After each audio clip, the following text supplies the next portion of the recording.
Welcome to our Al-Monitor Pro webinar on Iran's economy. I'm Andrew Parasolidi, president of Al-Monitor, and our guest today is Al-Monitor columnist Dr. Bijan Khajehpour, founding and managing partner at Eurasian Nexus Partners.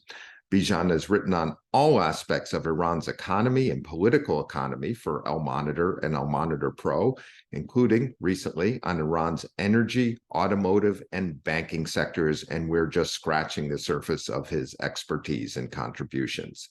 Bijan, welcome to our conversation webinar today. Thank you very much, Andrew. It's a pleasure to be here. Pleasure to have you. To our participants and viewers, please know you can submit your questions via the Q&A function on Zoom. Let's get started, Bijan. There's a lot of discussion about China's brokering the Saudi-Iran agreement, which all began in discussions in Iraq under Prime Minister Mustafa al-Kadhimi.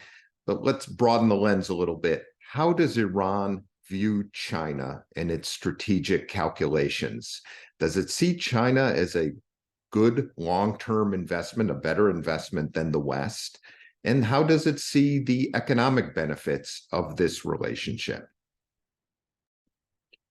I think when we try to understand Iran-China relations, it's important to see the evolution of this relationship over the past 2 decades. In the 2000s, I can tell you I was in Iran myself.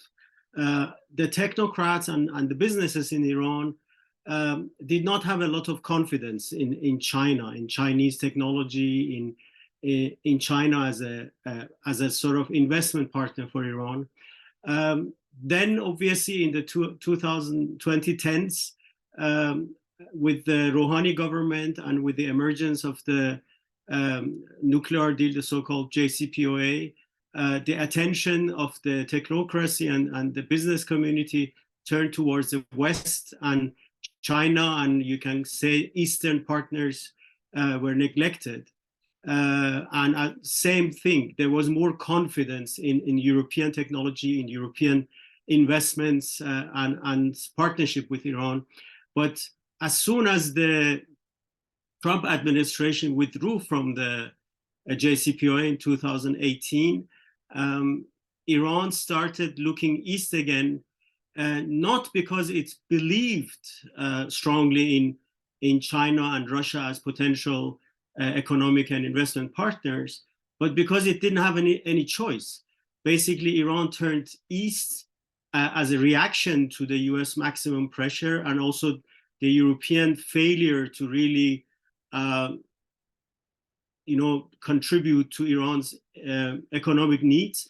So it turned towards China, it turned towards Russia, towards India, and Eastern powers became a substitute for the initially preferred Western powers. But now that Iran doesn't have a choice, it's looking towards China as a potential investment and technological partner.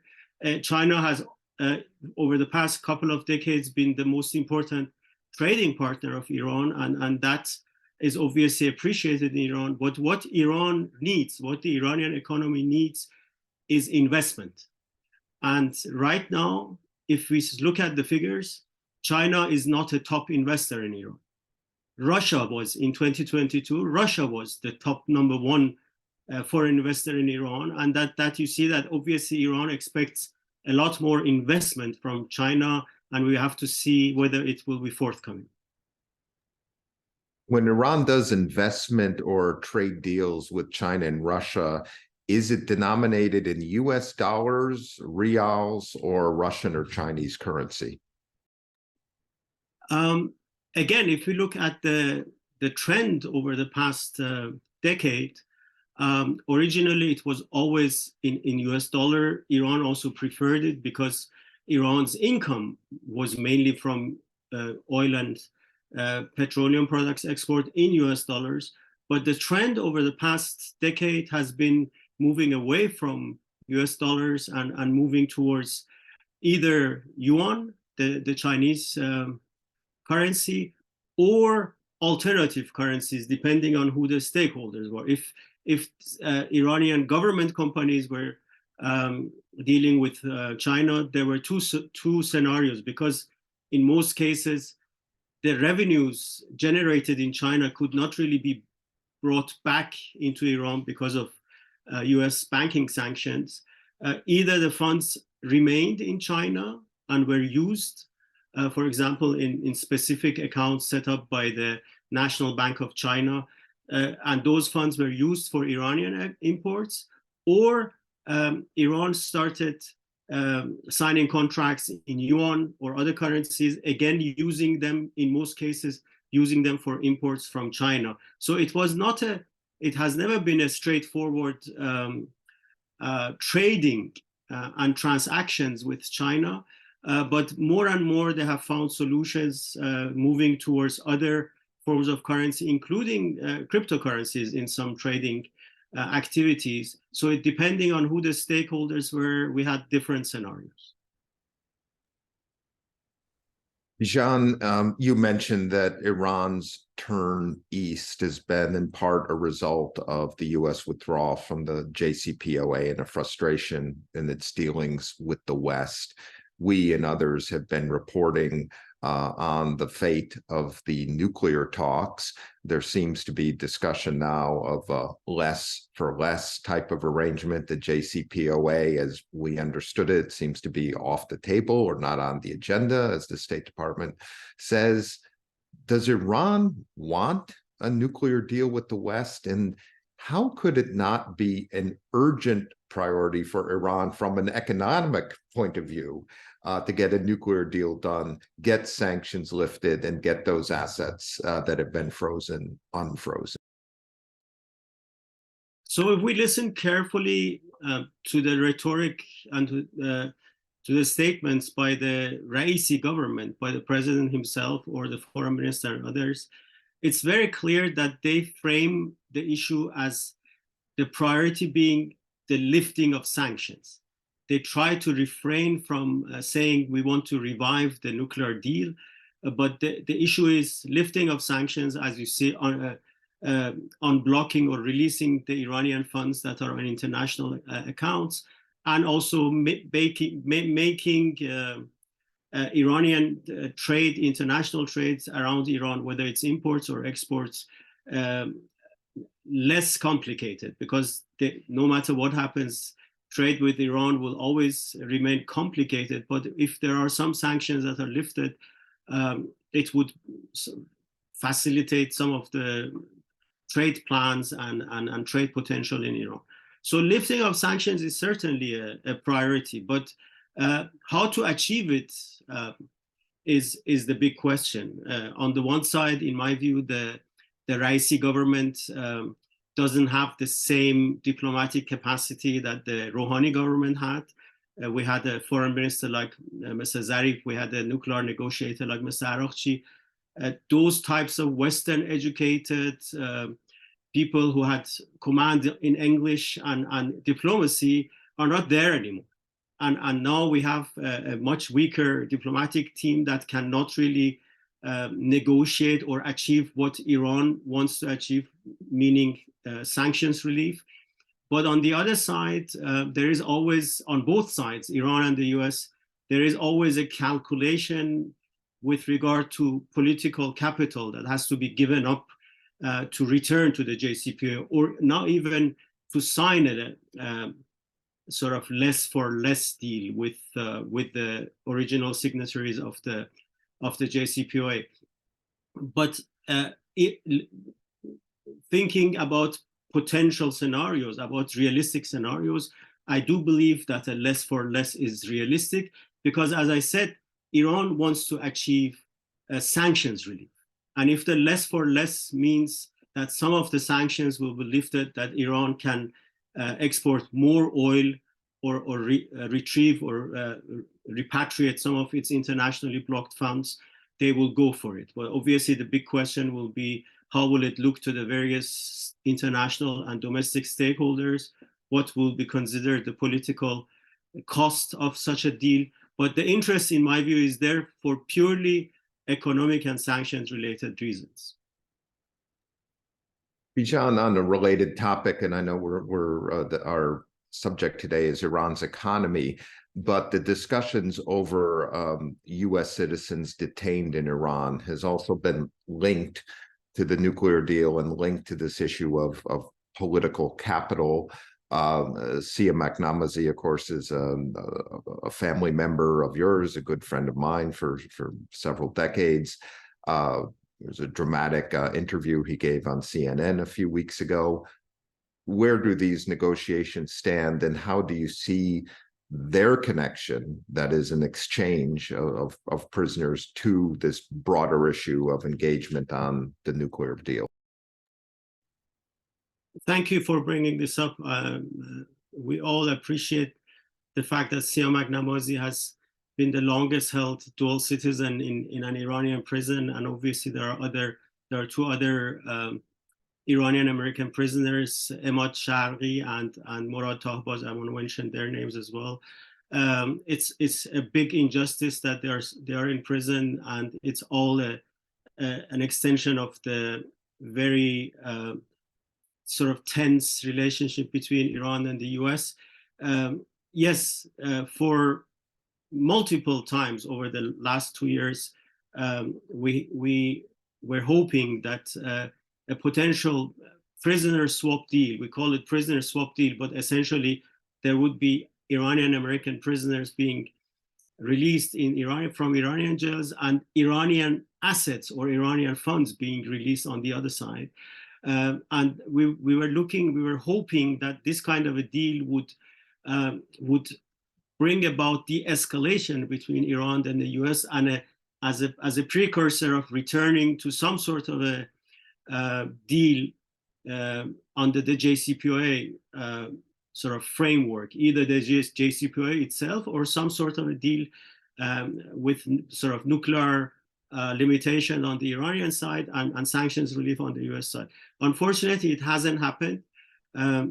I see, the way I see the issue, the Iranians are really interested in this, not because they think in a humanitarian way, but because that could, again, help them with that concept of sanctions relief. The prisoner swap itself, but also the consequent de-escalation and maybe a less for less deal could help them with sanctions relief. The problem is, especially since we have had the protest movement in Iran since September 2022, the political cost of doing such a deal has gone up for the Biden administration. It's clear that in the current atmosphere, there is a lot of pressure from the Iranian diaspora and from other stakeholders to say we should not show any goodwill or release any of the funds for Iran, because that would just release the pressure that Iran is under. I think it's a wrong way of thinking. It's the same mistake we made for years, or the Western government made for years, thinking that if you put more pressure on Iran, Iran is going to sort of retreat and give up. Unfortunately, it hasn't been the case, and the same here. A prisoner swap could really bring about some degree of de-escalation. All the other calculations, in my view, are not realistic. The calculation of continuing to put pressures and thinking that Iran is going to, or the Islamic Republic is going to collapse. The sad part is that Siamak and the other two Iranian Americans are suffering. It's a big injustice, and the sooner we have a resolution of this issue, the better it will be for the potential process of de-escalation between the two parties. Bijan, and first, just a reminder to our participants, please submit questions via the Q&A function on your Zoom. Bijan, a question here regarding Iran's civilian nuclear power. There's a lot of discussion that Iran may be pursuing a nuclear weapon. Does Iran have a plan for the use of civilian nuclear power? That's obviously the official discourse of developing the nuclear industry in Iran. I can tell you from an energy equation or energy perspective that Iran definitely needs nuclear power. Iran, partly because of misguided policies and the energy subsidies that have existed in Iran, Iran has a very high energy consumption, and also this energy consumption is growing at a unrealistic pace of about 8 to 10% a year. So if you just do a straightforward calculation on energy production and energy consumption, Iran will need all the types of energy that it can produce, from renewable to obviously oil and gas-based, hydrocarbon-based, but also nuclear energy. So the demand will be there. And the industrial capacity is also there. I mean, they are, by admission of international stakeholders, Iran has the capacity of erecting and establishing nuclear power plants. Obviously, the first one was put in place. The Bushehr power plant was put in place by Russians. But I think for the next plant, they have planned 7 nuclear power plants in Iran. So only the first one is ready. The second one, the project has started, and the other 5 are depend on many things, obviously the financing and the technology, especially the fuel needed in these power plants. But the plan is there. As I said, from an energy perspective, it's definitely the case that they need it. But obviously, everything else, the nuclear program itself and all the affairs around it, especially the fact that Iran has been enriching at a higher level than needed for a nuclear civilian nuclear power plant, has raised eyebrows, and people are suspecting that other plans are there. In my view, the higher than needed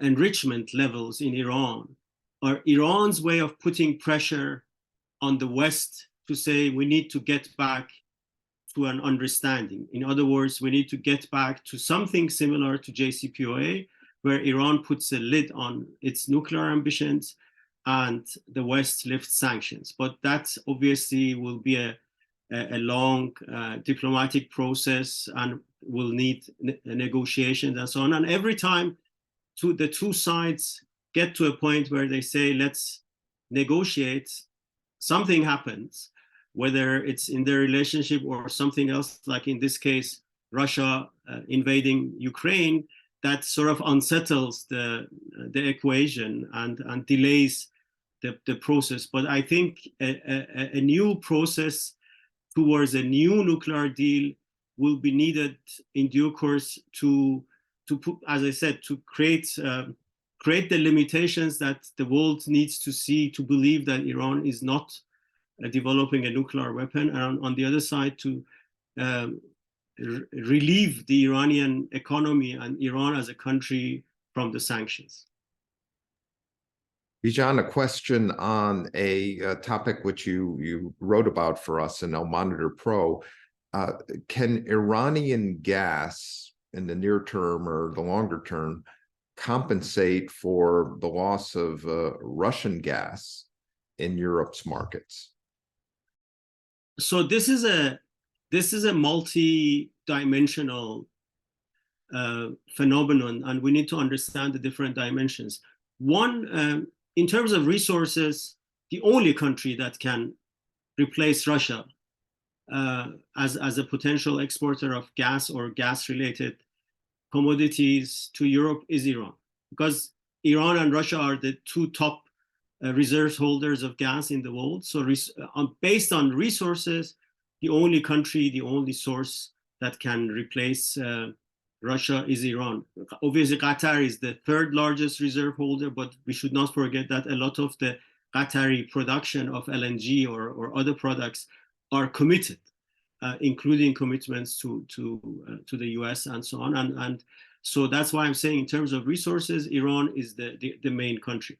But in terms of production capacity, and more importantly, in terms of transmission capacity, Iran is not an alternative. Iran would have to invest heavily in both production of gas, but also pipeline capacity or, for example, LNG capacity. For example, Iran, despite its huge gas resources, and despite the fact that it's the third largest gas producer in the world, does not produce LNG. And what Europe needs right now is LNG. And Iran doesn't have that. So theoretically, it would be a medium-term prospect that would have to include investments in gas production, investments in LNG production, investments in transmission, and so on.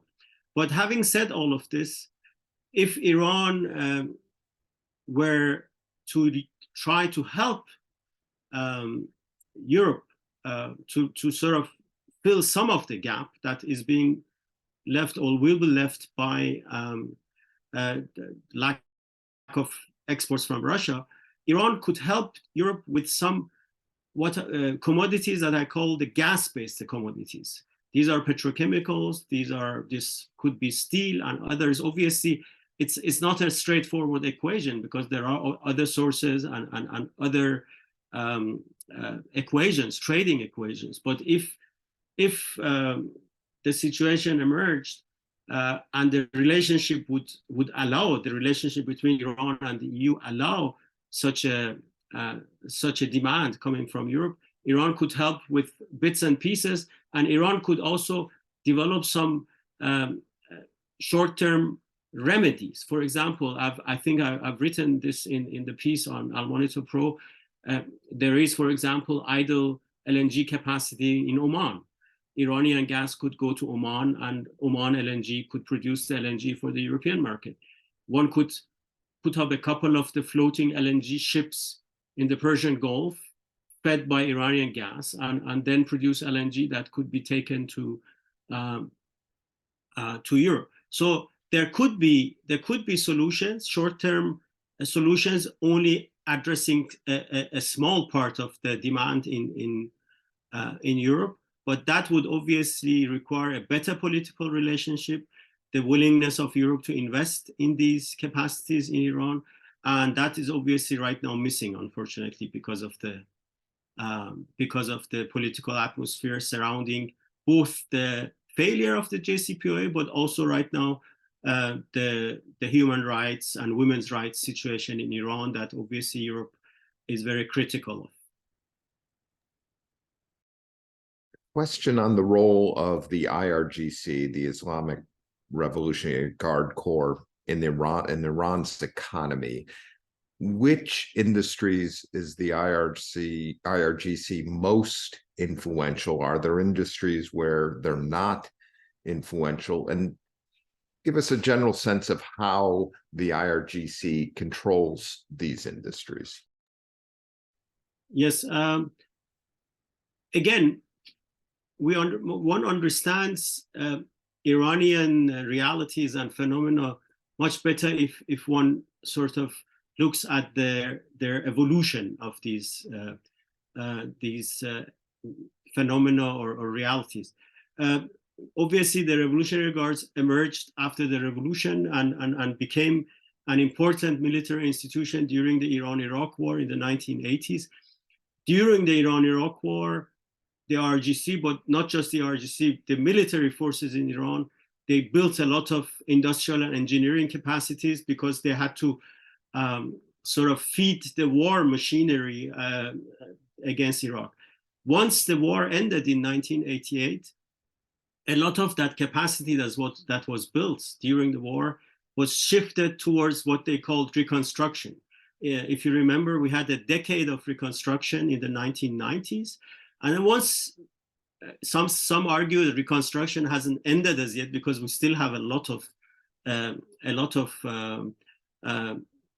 industries or infrastructure that needs to be repaired. But essentially, in the 2000s, the reconstruction capacity that was created by the IRGC and all the sort of state institutions around it, was then used to enter the economic activity, the non-military, non-reconstruction economic activity.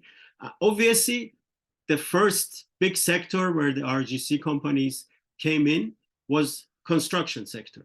They were reconstructing, so construction. So the company called Khatam al-Anbiya, the subsidiary, the sort of engineering and construction subsidiary of the RGC, became a major construction company, probably right now the biggest construction conglomerate in Iran.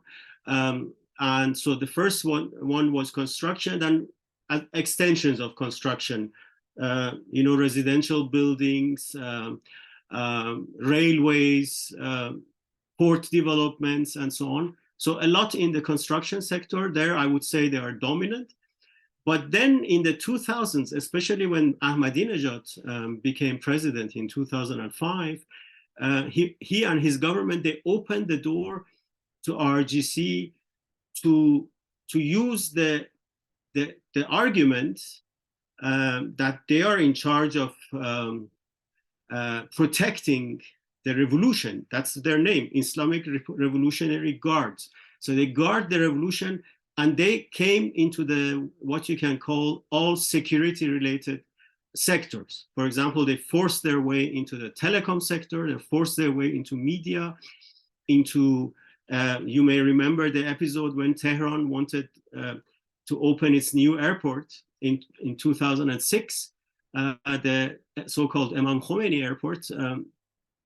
The Revolutionary Guards rejected that the security affairs of the new airport were given to a Turkish company. So the first flight that was coming to land at the airport, two Revolutionary Guards jets escorted the plane to the old airport, saying, this new airport is not safe. Essentially, they were saying it's not safe until we take over the security of the airport, and that happened. Basically, the Turkish company was kicked out in a way, and the Revolutionary Guards took it. So one, construction and everything related to construction, including, for example, in construction, including most of the gas pipelines in Iran are right now constructed by Revolutionary Guards companies. Then security related, or in their interpretation, all security related sectors, including telecom and airport security, was also dominated by the Revolutionary Guards. But obviously, in my view, there is a lot of exaggeration about the role of the Revolutionary Guards in the economy. Some say 90% of the Iranian economy is controlled.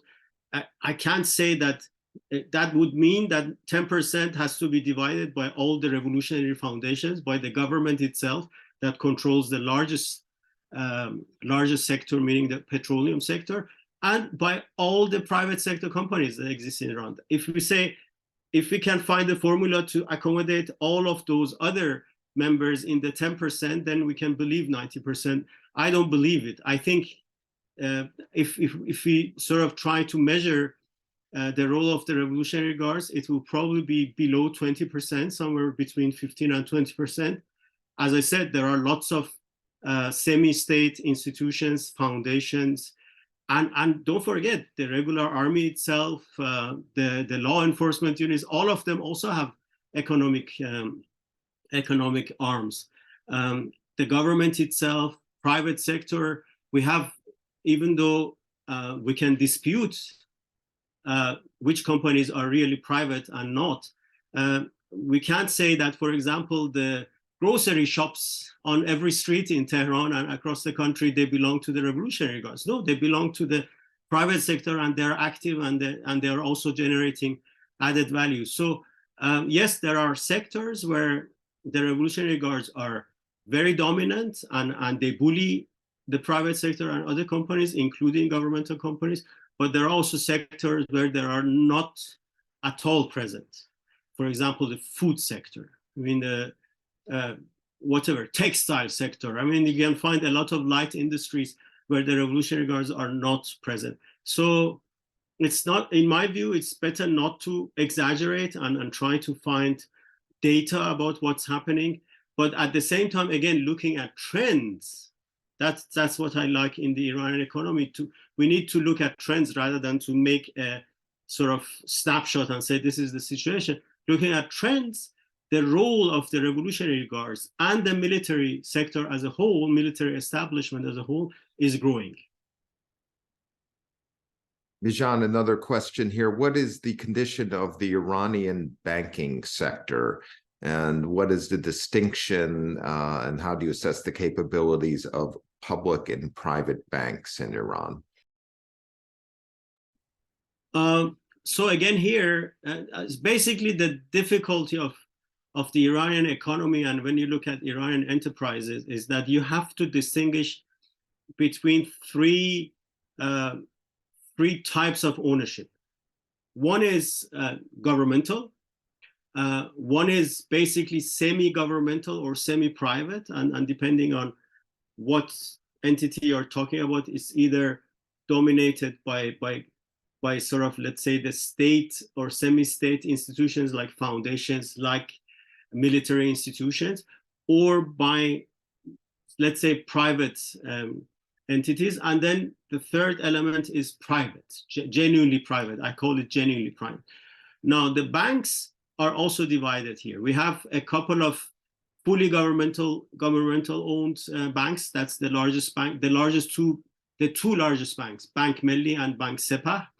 And I will say a few words about Sepah in a minute. Then you have a number of banks that used to be fully governmental. Those who have followed Iran know that in 2005, 2006, Iran actually, you can say, amended its understanding of the Iranian constitution, which had reserved certain sectors for the government. For example, banks. We did not have genuinely private banks before 2005, but from 2005, gradually, maybe a couple of years at 2003, gradually, because of the reinterpretation, they allowed privatization of banks and also the establishment of private banks. So all those banks that used to be fully government controlled before the state and were so privatized, like Bank Sadarat, Bank Tejarat, and so on, there are more and more semi-state owned. So again, depending on who bought their shares, whether it was a revolutionary foundation, a religious foundation, different types of semi-state institutions. But all the banks that were created at that phase in the mid-2000s, most of them started as private, like Bank Karafarin, Bank Saman, Iqtisad Novin, and so on, about 10, 11 banks. But not all of them have managed to remain genuinely private. Semi-state institutions have sort of crept in, especially after their IPO'd and their shares were available on the stock exchange. And so, for example, Karafarin Bank started genuinely private, but then became a semi-state bank. What I wanted to say about Bank Sepah, which is the second largest bank in Iran, and Bank Sepah, not to be mixed with Sepah. Sepah is the RGC. Sepah is the old word for the military institution in Iran. And that's why the bank is called Bank Sepah, because it started as the bank of the Iranian army.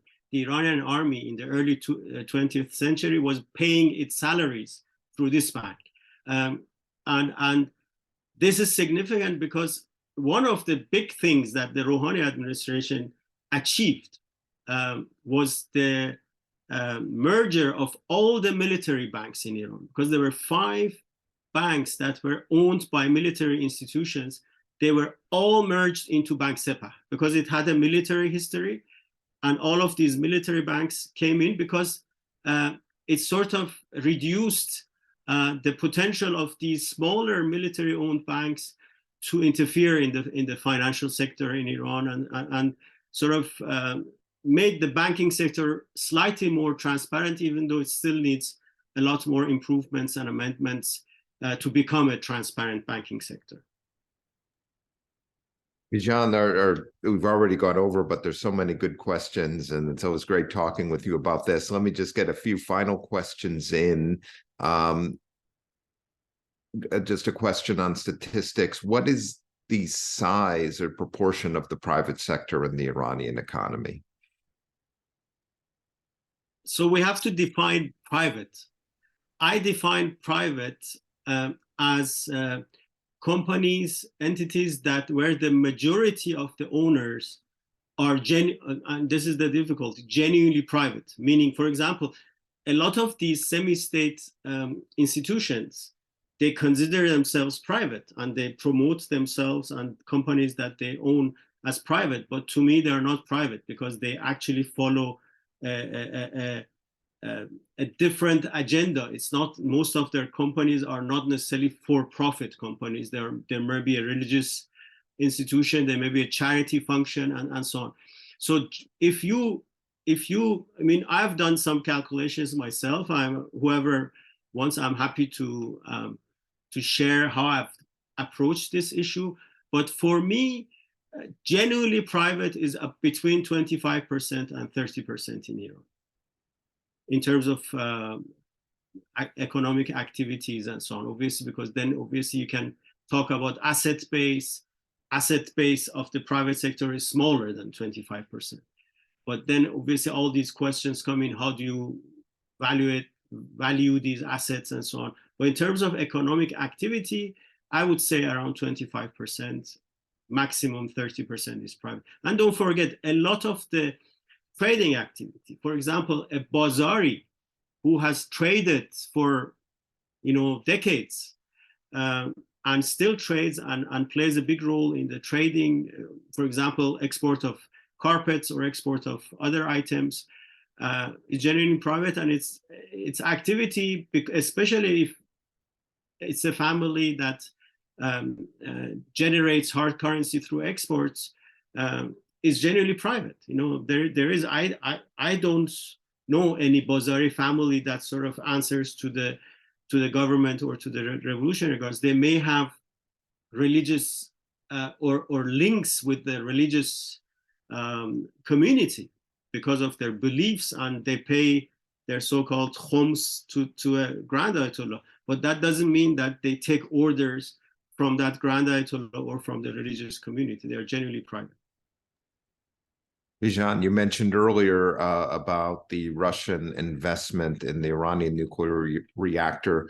Where else does Russia invest in the Iranian economy?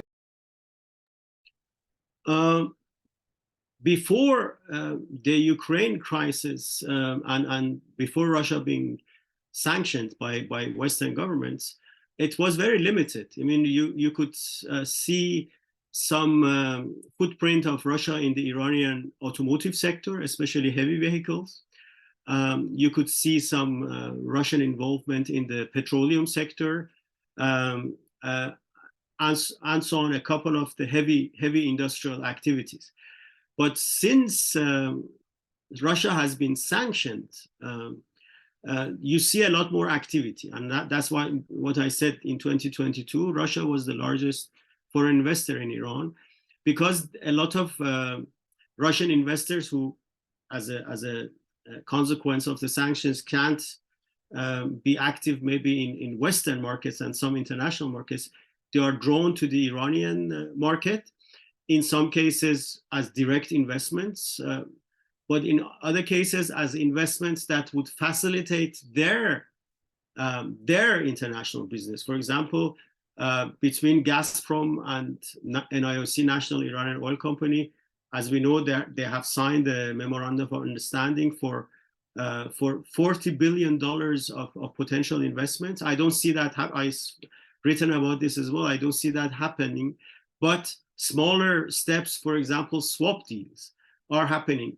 And it's actually very pragmatic, because Iran's petroleum resources, oil and gas resources, are in the south of the country, southwest of the country, but Iran's population centers are in the northwest of the country.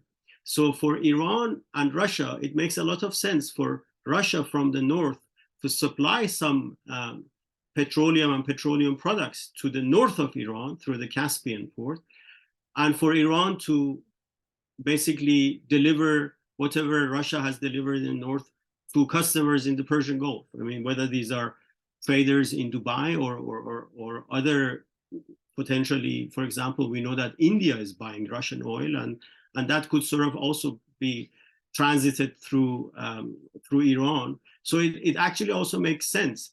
It's actually making so much sense that Iran has actually invested in Astrakhan and another Russian port at the northern end of the Caspian Sea. So it's something that both sides are pursuing.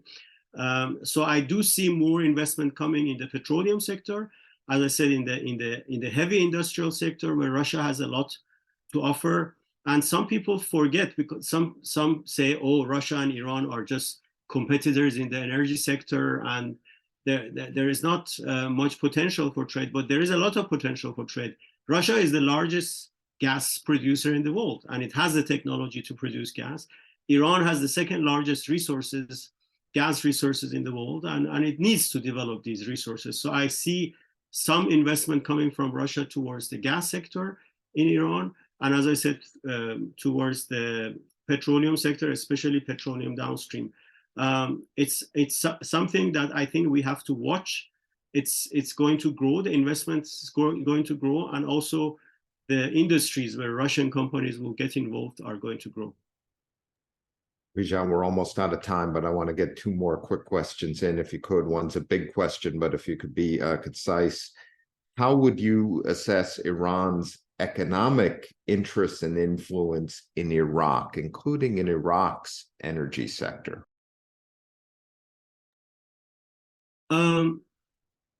I think the Iranian influence in Iraq is more an extension of the influence of the Iranian security institutions in Iraq. It's not that that Iranian enterprises have developed an Iraq strategy. In my view, the Iranian security apparatus, especially the so-called Quds Force, has developed an Iraq strategy, and as an extension of that strategy is being present in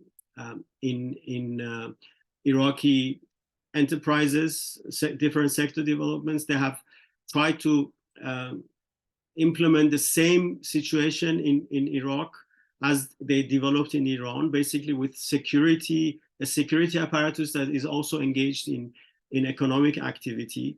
But Iraq has also had another important significance for Iran, and that is Iran has used Iraq in some situations, some equations to circumvent sanctions, whether it was the banking sanctions or importation of heavy equipment, some heavy equipment that sort of has reached Iran, has come through Iraq, basically imported into Iraq and then across the border.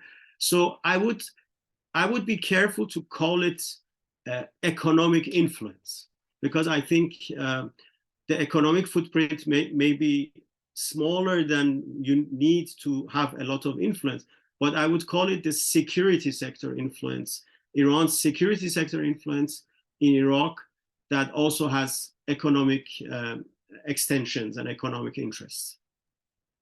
And Bijan, a quick follow-up on the question on banking. Is the Iranian banking system solvent and considered to be a functioning banking sector?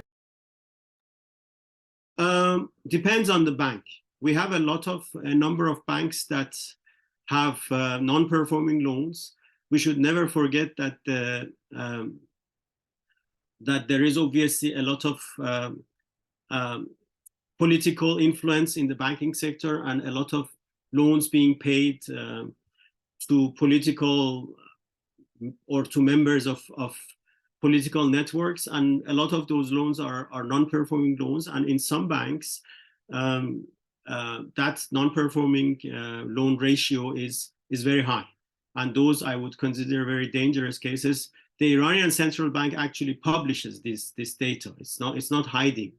this. But it keeps arguing that these banks have enough reserves with the central bank to survive. But in my view, they are preventing a collapse of some of these banks because the social repercussions would be higher. We had a couple of, in Iran, we have banks and we have so-called credit institutions, and a couple of these credit institutions actually went bankrupt, and the social repercussions with people who had lost their savings and were queuing up in front of the judiciary to sue the bank or the credit institution was too much. So the central bank is preventing a crisis.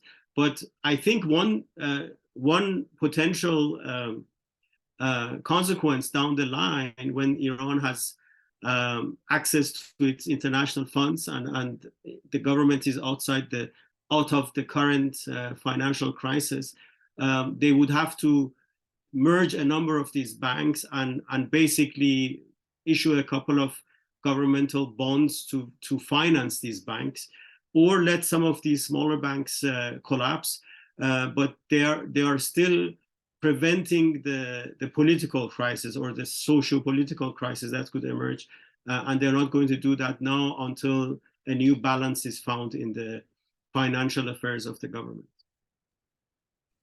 Bijan, I want to thank you for your time today. This has been a wonderful conversation, real clinic on Iran's economy. I appreciate your taking the time to speak to us and our Al-Monitor Pro subscribers, and thank you for your many contributions to Al-Monitor over the years. Pleasure. Thank you, Andrew, and thank you, the Al-Monitor team, for having me as part of the team. It's always a pleasure to work with you. And great to be here and to sort of meet virtually, or have the opportunity to meet virtually, some of your subscribers.